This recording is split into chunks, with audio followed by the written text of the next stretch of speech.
uburyo amakara ameze, murimo murayabona. Aya ni amakara, aya ni amazi, igikombe kinywesha igikoma, kimwe bita ngo ni itasi, ntabwo buzuye.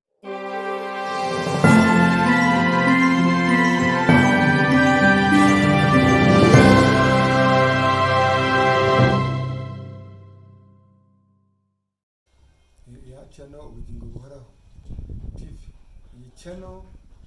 ko igamije kugira ngo igeze ubutumwa ku isi yose. Abatuye isi bose bagomba kumenya ubu butumwa, kumenya yuko ubutumwa bw'ukuri gendera ku mateko y'Imana yose nk'uko yanditswe muri Bibiliya, muri bwa butabo bundi buri Bibiliya, kandi bakagenda kugomya kwa Yesu uko byanditswe mu Byahishuriwe igice cya 12:17 mu basigaye bagikomeza amategeko y'Imana kandi bakagira gomye kwa Yesu. Ikiyoka kiragira ngo kirwanye basigaye mu mategeko y'Imana, gikomeza amategeko y'Imana kandi bakagira gomye kwa Yesu. Aho ngabo noneho ngo umwana asaba jana ku Mana, ikiyoka nacyo ngo kiragenda kirwanye mu byaro bw'umugore basigaye bagikomeza amategeko y'Imana kandi bakagira gomye kwa Yesu. Abo bantu bagikomeza amategeko y'Imana ku isi bacyari, kandi abo bantu aho baba bari hose ntabwo bagurwa, ntabwo bagurisha, n'abantu bagenda kukuri. Ariko uyu munsi ho tugiye kureba ku cyisho kivuga ngo cy'ubuzima, turebe uburyo twarengera umuntu. Mwumvishe bavuga ngo habaho igihe umuntu bamuhaye uburozi cyangwa se aside cyangwa se ibyanduza cyangwa se kwarwara mu nda. Ushobora kuba wari ibyo kurya bikonje n'ibishushe ukavanga ukagira mu nda bigashigisha mu nda bigashigisha. Igihe bigushisha mu nda rero, shegewe ari uburyo uzitabara uri wenyine, utawajya no kwa muganga, utiriwe no kwa muganga, utazima budashigishe ego kwa muganga. Yego nibyo, utazagira ahantu bakaguha ibiryo biryoshye bimeze neza, hashyira iminota 5 hashyira nk'isaha ukumva umuntu arakuriye, ukamanza ajya kwa muganga gusa. Amakara no kwa muganga barayagira, ni ikintu abagira kwa muganga, ariko n'amakara aracuruzwa kandi acuruzwa rifu. Ayo makara rero ushobora kwitabaza igihe umenye ko umuntu bamuroze, cyane cyane bitarengeje igihe cy'iminsi 2. Ubwo burozi fasha amakara neza ko tugiye kubibereka yakira. Uburozi bwagenda umuntu yananiwe cyane akagenda ingendo, kwicara yahaguruka agatenyagurika akananirwa mu maguru, kareba guhaguruka, byaba ngombwa yuko uzashaka amakara ko tugiye kubikora ukayakoresha. Umuntu arwaye igifu, amakara tuba dufite, arwaye igifu kimurabije, nta butabazi ufite, nta butabazi, wahita ufata amakara nk'uko tugiye kubikora. Aya makara acuruzwa mu masoko, aba ari amakara y'intusi yitwa mayide, abandi bavuga ni imyotsi, abandi bavuga ni intusi y'umweru ifite amababi y'umweru inyuma y'amababi. Iyo ntusi ibiti byabara birunda aho biri, bakabitwika, amakara bakayakuramo, bagafatamo amaho amwe bakayasekura, yamara kunoga kunyuza mu kayunguruzo, ahasigaye ubundi bakayashyira mu mifuka, bakayapakira, bakayashyira mu manvelope, bakaza bayatanga kugira ngo ntabwo basizeho ibindi bavura nabyo, ariko ibyo byinshi navuze: kuruhura umutwe w'umuntu unaniwe, kuvura igifu, kuvura mu nda hagugaye, no kuba umuntu bamuhaye aside mu byo yariye cyangwa mu byo yanyoye, cyangwa se no kuba yariye ibindi bitwa uburozi. Ni ibintu twita produits chimiques, ni ibintu abantu mu bihugu byose barabigira. Habamo abantu babi bashaka ko abantu bapfa, ukabyitabaza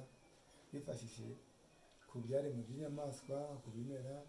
bakavangavangamo n'andi maproduit n'ibindi bintu bavangamo, barangiza bakavanga, bamara kuvanga bakabasha no kubisya, bagafata agafu bagafata bagafata isahani yawe nk'agakombe yuko ari agasuru, bakoramo gakeya, akanyanyizamo gakeya, bakavanga neza, bakuzana ati mwakire. Yabwira ati mwakire, ukamushimira cyangwa se akanasenga by'ubujyajya, ugasenga neza pe, ubuheza ugasoma, amara gusoma umara gusoma ugasoma tugasomera gacurure nta kibazo, tugasoma ari ku kazuba, tugasoma akazana n'akandi, ukajya mu gashasha akazana n'akandi, akavuga ati intego yanjye nagezeho, gakomera ashaka kumuha yagafasha, ikamuha n'ibindi, kudabagiza, gutekera ibyo kurya, tuguha, yashaka guha n'itike, tunyaruka, bihute ugere mu rugo vuba,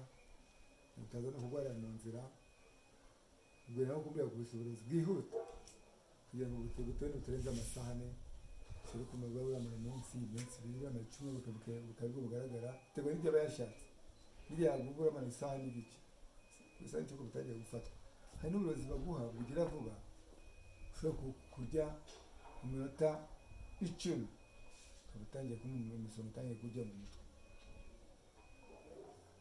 Hari n'abantu batinda kwivuza rero bakajyanwa nko kwa muganga, ntibabahe imiti y'uburozi busanzwe, kuko akenshi ntabwo biba bipimishwa n'ibipimo byo kabuhariwe, bimwe na bimwe bidasanzwe mu mavuriro mato, gusa kugira ngo uje mu mavuriro makuru bashobora kuba bafite ibyuma bibona ko umuntu harimo ikibazo, ku mavuriro mato hari igihe usanga nta butabazi, nta byuma kabuhariwe bafite, icyo gihe rero bagenda kugura imiti y'umutwe, yo mu nda se, ubwo icyo gihe bikaba biri gukura, kandi iyo bimaze kuboza mu nda kubivura biravuna, igihe bitashobora gukira. Hari urwego ushobora kumara warumanye mu nda harahiye,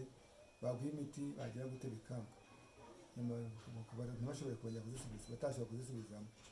zaboze uruhande rumwe cyangwa se zanduje n'umubiri wose. Reka tubereke uburyo uzafatamo aya makara. Reka nsabe turi kumwe ashobore kubereka neza uburyo amakara ameze, atubereke murebe uburyo amakara ameze. Urimo murayabona? Aya ni amakara, aya ni amazi, igikombe kinywesha igikoma, kimwe bita ngo ni itasi, ntabwo wuzuza, tuganya urashyira amakara, warangiza ayo makara ugafatamo ikiyiko gutya, umuntu ashobora kubereka uburyo ufatamo aya makara, igitiko gitumbitse neza kitanusura, ugishyiramo, nashaka kugira ngo cyuzuze neza, kuba yakoresha akariho gatoya, ashyiramo n'ayandi dukeya kugira ngo umuntu akoresha ikiko kitari kinini cyane, ikiko cya mwayeni urabona ntabwo ari ikiko kinini, akiko gatoya karimo imwayeni, ariko ndavanga neza, namara kuvanga nkabereka neza, nkabereka uburyo bavangamo, ukavanga neza cyane, ndakomeza nkavanga kugeza igihe ndabona yuko nshaka nasukamo amazi nkuzuza pe nta kibazo, cyangwa se nuzuze biterwa. Aya makara ndabona ukuntu ameze, mu kanya ndahizuraho tuno two hejuru dukureho, ndamaze mvange neza, tugende tujyemo uturanira kwa nyuma ndadukuraho kugira ngo amakara asigaye ameze neza.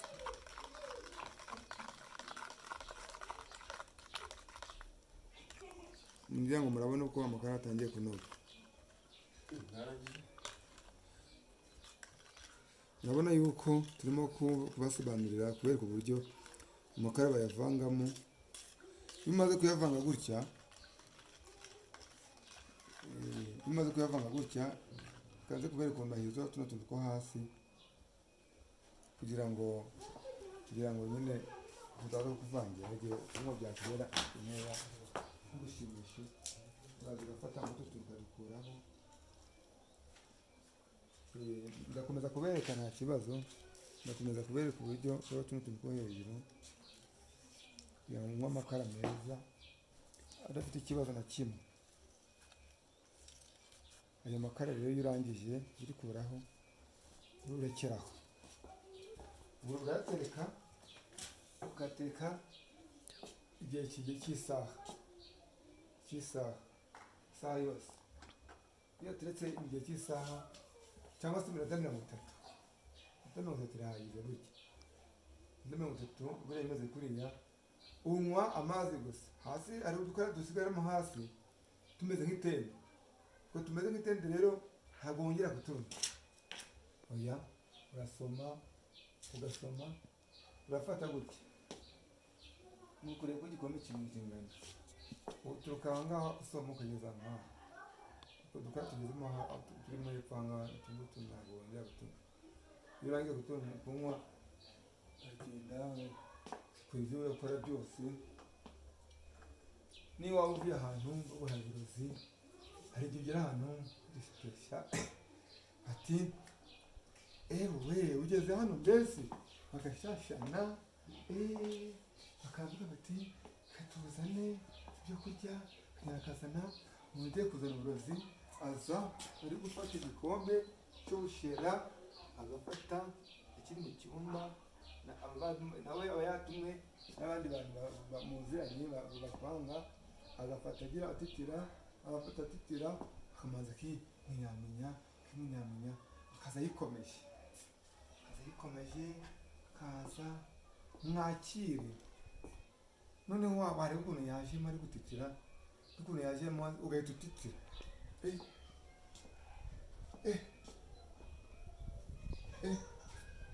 ugafata igikombe cy'umusururu ukajya gusoma wumva ikintu kikunyuzemo ariko ngo nta kibazo rwose ugahita ufata ukagotomera tongera usome ugasoma ati kamari rwose nta kibazo hano ni ukwisanga akanwa ati murakoze kubera rero n'ubwoba bwose tumana mbiye ntabwo nibyo nkwiye ntabwo birangwa amahoro ngahita mvuga ukaganira umutima utari hamwe ukavuga reka ngende nari kwihuta kuko nanyuze hano nta kibazo atugenda ntabwo kugira ngo guma aha ngaha nta kibazo genda tuzagaruke kudusura vuba turakwishimiye bakaguherekeza ukagenda muri kugeza hirya wamara kuguherekeza ahasigaye ugataha ahasigaye wakugera mu rugo kumva mu nda uwo munsi ukaryama ukagira ngo utameze neza wagize ubwoba by'amakara ntabyo uzi ariko nijoro ugatitira ko mufite ikibazo kandi nariye wahamagara Innocent nkamubaza ko nigeze kumva ari kuvuga iby'amakara avuga ngo gufata nimero 078 333 5 8 0 7